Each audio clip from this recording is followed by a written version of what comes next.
Hey everybody, Thrift Store Hacker back again, and I know in California this weekend a lot of people are probably going to have their power shut off for safety concerns. So I put together a few little tips and tricks to help you get through it. Hopefully they don't have to keep the power off that long, but if they do, these should help you out a little bit. If you know you're going to lose power, fill up your bathtub with water and get a 2-quart pitcher. That way, you can still use your toilet. All you gotta do is take the top off the toilet tank here, get yourself that 2-quart pitcher full of water, dump it in there, probably about 2 or 3 pitchers full, and you can flush your toilet.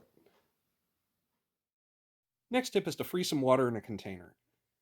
And once you're done with that, put a quarter on top of it.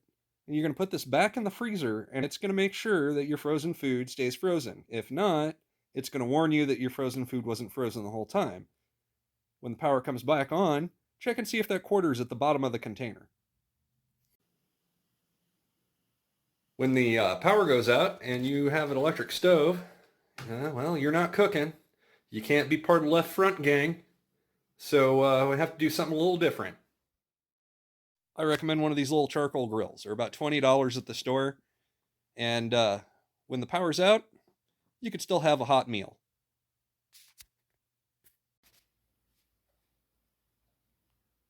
Used car batteries are pretty cheap to get. You can usually pick one up at the wrecking yard for about 30 bucks. And you add a little $25, $30 power inverter to that, and you can run all the lighting that you need. I recommend LED style bulbs or the LED filament bulbs because they take such little power to run. And you can also charge your phone, your laptop, and all that stuff off. If you keep the power draw below 40 watts, this battery fully charged will last you probably about 8 to 10 hours. Another good thing to have is an old school alarm clock. This one's even got the bells on it. But this will just ensure that even if your phone dies because you fell asleep watching Netflix or something like that, this will wake you up to go to work in the morning.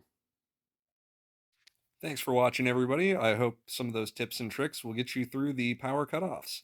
Until next time, build stuff, have fun, and stay safe.